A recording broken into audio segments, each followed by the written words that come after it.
Hello and welcome. My name is Katie with Pro Notary, and I have Gabriel here. He is with Idiomatic. So I wanted to have you on and welcome. Thank you. Appreciate it. Thank you for having me on. Of course. Yeah. So if you could just explain a little bit about what your company is, and then, how everything works. Our Sure. company is called Idiomatic. We're a translation company, and we provide certified translations in over 150 different languages. Most of our work is in the legal field. We do things for marketing, education, but usually within the legal field.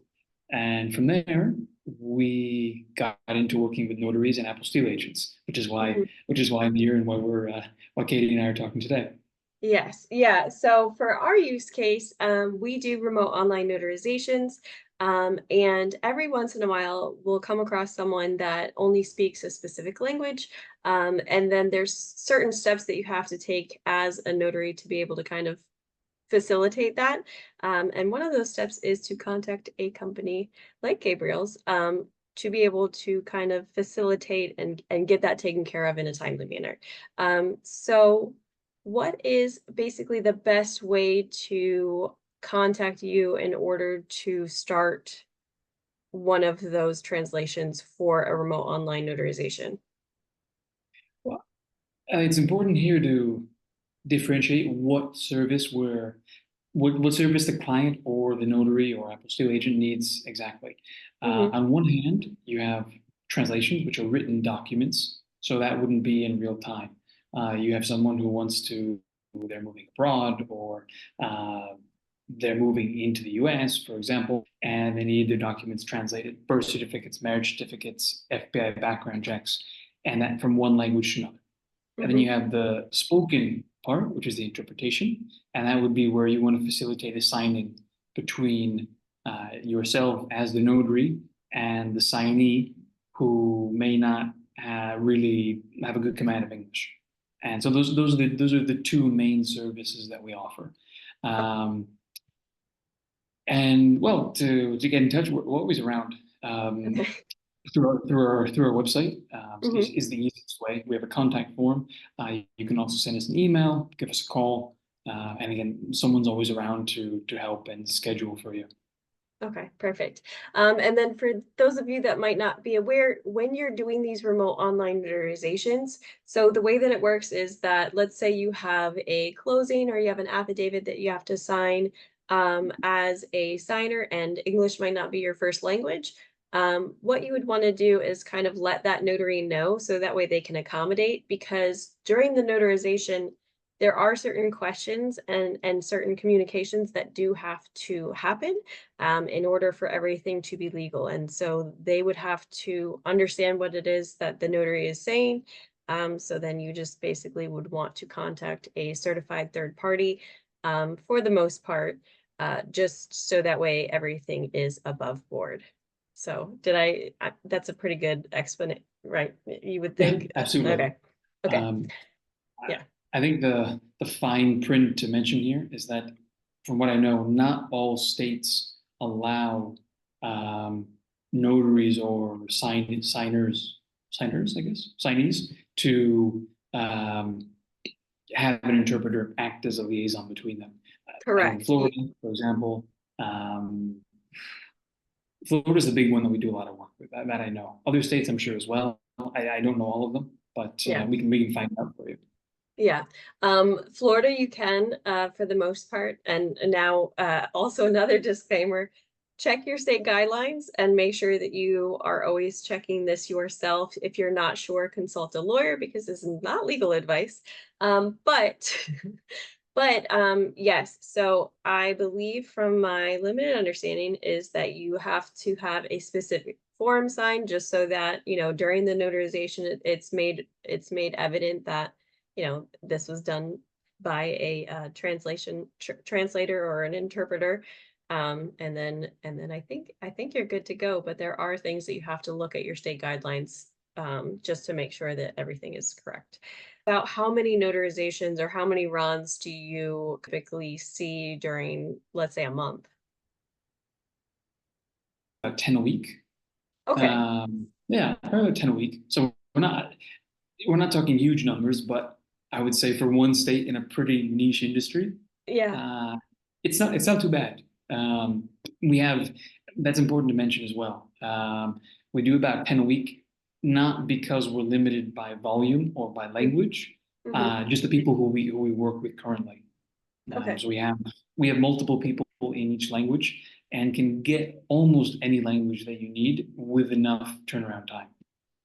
Okay, and that was going to be my next question is how much time? So let's say I'm a notary and I need something done and I fill out the contact form. How much heads up should I give you, or how much time do you need to source an interpreter or a translator? I always say the more time, the better that we can Yeah, have. It makes things less stressful for everybody. yeah. Um, it depends on the language, really. Spanish we can do very quickly. That's one of the most common requests, and everyone in the Hmm. office speaks Spanish, so we can always do that. Um, Most common languages, Portuguese, Italian, German, Chinese, Arabic, we can have sorted within a couple hours. If it's Okay, something very unusual, it may take a bit more. Usually within 24 hours, we can have it done. okay, okay. And so do you have a specific cost associated? Because usually for the notaries, like obviously most of the notaries run their own business, however they find it Mhm. important, but for the most part, they usually give that cost to the client or the signer or the title company.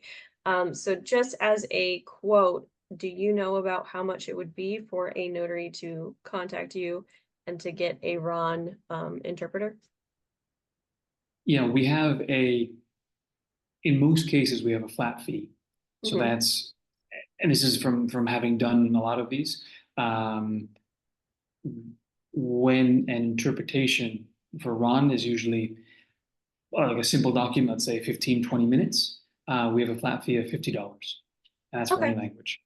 okay. Um, again, the disclaimer on that, or the fine Hmm. print, is we ask for the signers to verify their IDs before the signing.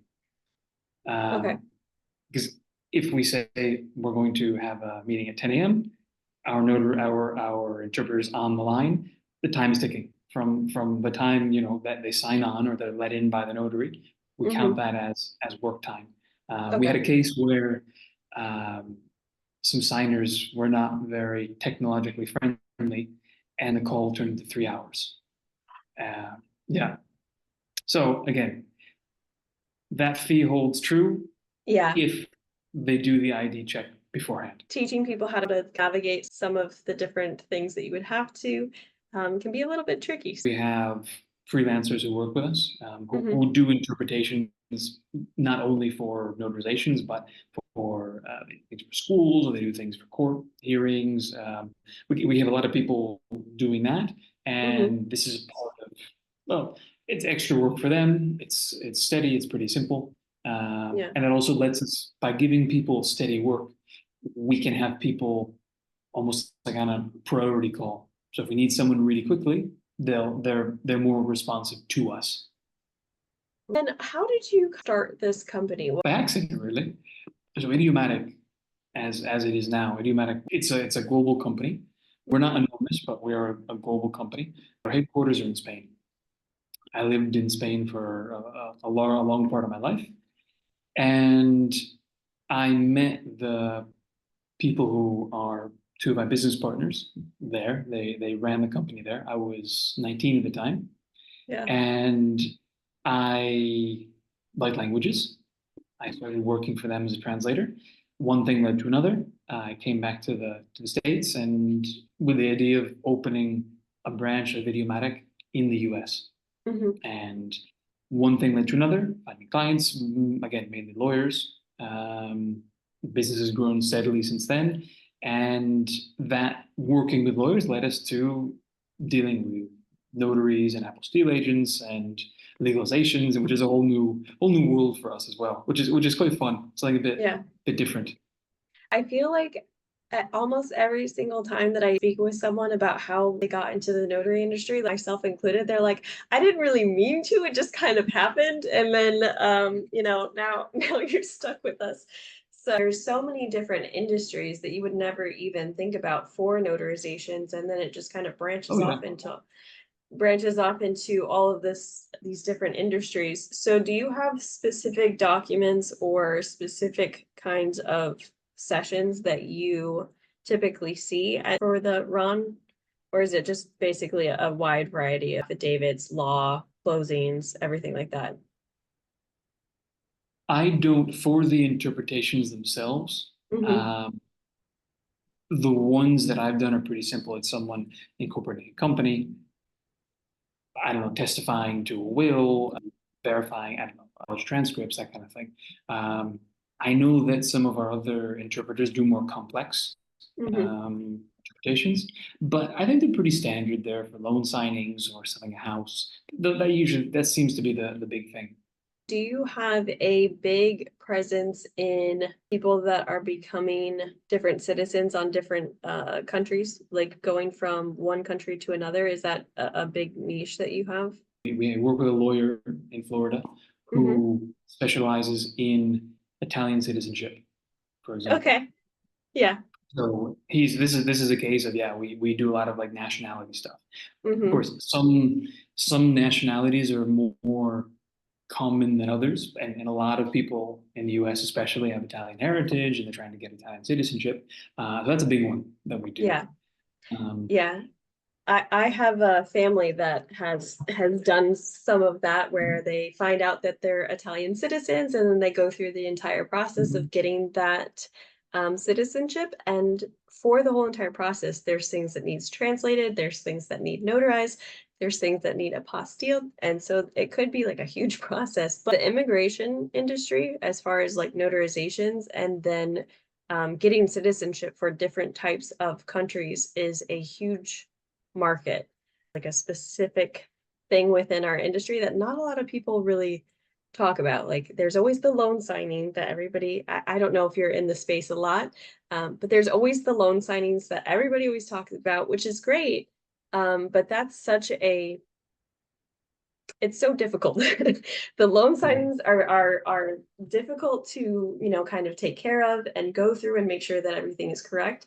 And I feel like some of the immigration documents yeah, are very yeah. straightforward. And by the time that they get in front of the notary or in front of the translation service, they kind of already know what is going on. It's UCIS where they have like Yeah. those different documents that you have to fill out. Do you help do that? We don't do any form preparation. It's something that we've thought about in the past, Hmm. but there's so many other things that we have to take care of in the day to day that we Yeah. at the moment we're not interested in offering that as a service. We could, but at the moment it's for example, working with notaries and apostille agents is more interesting for us right now. Just as a notary in general, there's people that will bring documents to us Hmm. and they're like, "Hey, can you help fill this out?" And it's like, "Well, no, because at least within my state, which is Florida, you can't really give any type of advice on the Hmm. documents because if we fill it out wrong or, have something come back, it could Uh, be not so good for us." So, yeah, yeah, yeah, you always want absolutely. to be it's a nightmare, yeah. So it's kind of one of those things where you have to nicely and politely say, I'm the notary. I make sure that you are who you say you are. I can notarize the document, but I can't fill it out for you. And then just kind of direct them to the correct party, which happens more often than than anyone would ever think. I never thought that when I was going into this. I can tell you who can help you, but we don't do it ourselves. Like again, we do translations, we do interpretations, we do language-based things, just in case. Like you said, we'll get in a lot of trouble if we fill something out for someone and we don't actually know what we're doing. Mhm. So I'd rather just play it safe. As far as marketing, Uh, do you have any type of advice for notaries that are looking to start marketing towards international clients, or anything like that? One thing is to make sure that you're being found.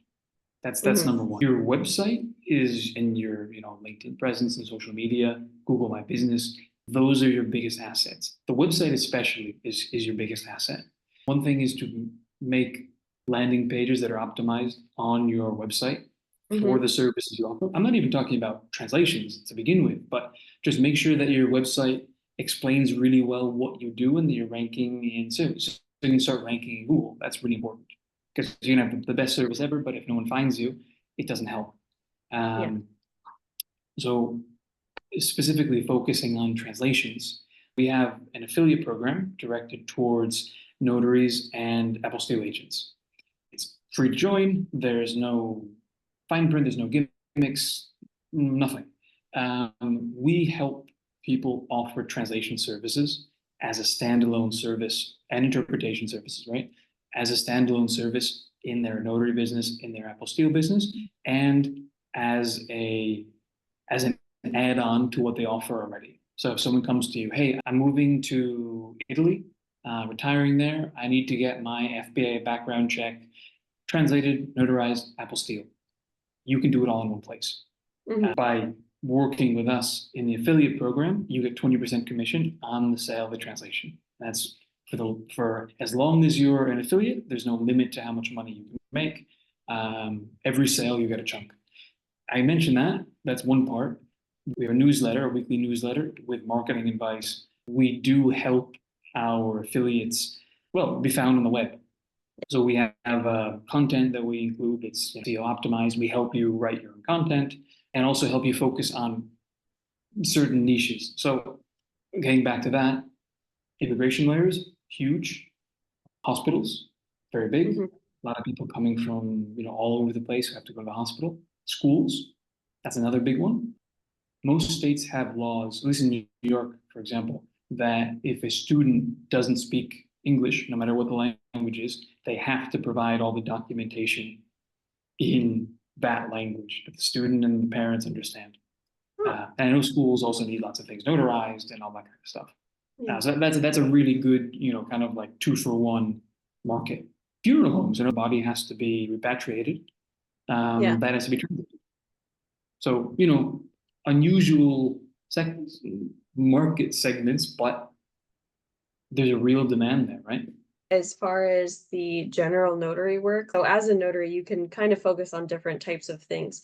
And then when you get general notary work in, you get like random one-offs. But if you go into the one-offs, that's where you kind of can find the real gold mines as far as some random funeral home request. But then if you go directly to that funeral home and you're like, hey, you kind of sent this client off into the wilderness and they had no idea, how to get things notarized or how to get things translated, you as the notary can go to that funeral home director and be like, hey, if you wanted to add my information in an email, I can get everything taken care of. You're not, sending this document out into the wilderness and hoping that it'll eventually come back right.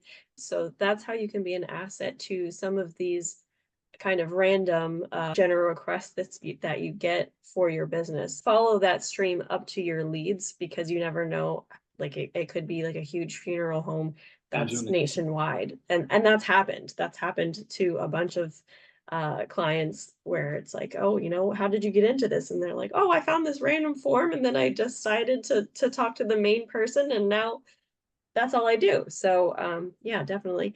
And then the other thing that I wanted to highlight is by partnering with Idiomatic, the other thing that would be nice is like, let's say you have a client that comes to you and they're like, hey, I have a Mandarin speaker. I need something notarized within a certain amount of time, let's say 24 hours. You as the notary wouldn't really necessarily be able to help that client. So you would most likely have to say, I'm sorry, I can't do it. But instead of doing that, you can say, okay, I can partner with Idiomatic, get everything taken care of. Guess who they're going to go to next time they have a different language that is a little bit hard to source as like a notary speaker. So specifically Mandarin for me. I always run into that and I can never find a Mandarin speaker as a notary. So that's always been something, but instead of saying like, hey guys, I don't know what you're going to do, but you're going to have to figure it out. You can just partner with Idiomatic. It's offering the value to, so you as a notary, it's offering your client, say, well, you don't have to go anywhere else. We can do everything, or I can do everything here. Hmm. Hmm. Um, we provide you a trustworthy service. Don't go try to look for someone else. You'll spend more time, and you can't guarantee that the quality is good. We've been around in business for 25 years, and that I think is a testament to the quality of what we do. So, is there anything that you think that notaries should know about Idiomatic before we sign off? You offer a new service, there's going to be the first few times that you aren't confident because it's something new. Whether it's a good service or not, you're taking a step into the unknown. Um, we aren't a huge company, so if you need something, you have a question, you can get in touch with us directly. A person, not a chatbot or an answering machine, will help you. There's a big demand for translation services and language services in the notary and apostille industry. It's just making sure that you promote the service and figuring out how to promote it, which is again, well, we can help with the language side of things and also how to give you the tools, again, totally for free, of how to Mhm. market it. Run into people that are scared of kind of working with people that speak different languages. Once you do it the first time or once you kind of get it down, it's not scary. So just like anything, you just have to do it a couple different times. And then after you get it figured out, the international market is huge. That's how I first started. My first remote online notarization was with a client that was overseas. It was Mm-hmm. terrifying. But after that, all of the title companies started using me for international clients. So if you as a notary are just starting out or trying to kind of find your footing, the international demand is huge because previously Huge. what they would have to do is either go to an embassy or go to a consulate. And so when I was first starting out, I started trying to figure out how to book with an embassy or consulate. And if you've ever tried, it's usually $50 per notarization. It's Mhm. usually you have to have at least 24 hours in advance. And then sometimes they're booked out for like 3 months. They don't always necessarily want to do your notarizations. And then it can be very, very far away. So you are an awesome resource as far as a Ron to be able to provide that service to your clients, both domestically, like the people that work with the international clients, and internationally, where they wouldn't have a other way to get everything kind of taken care of. So don't be scared of it. It's a really good income source. So look into it. So what I'm going to do is I'm going to leave all of Idiomatic's information in the description box below. Also, do you have a social media as a presence? Mainly on LinkedIn. Okay. You can find us there. Idiomatic Language Services or Idiomatic. I'm personally am on LinkedIn as well, Gabriel Sturges, and that's where I post most things about the company. Feel free to get in touch, and we'll help if we can. Okay, perfect.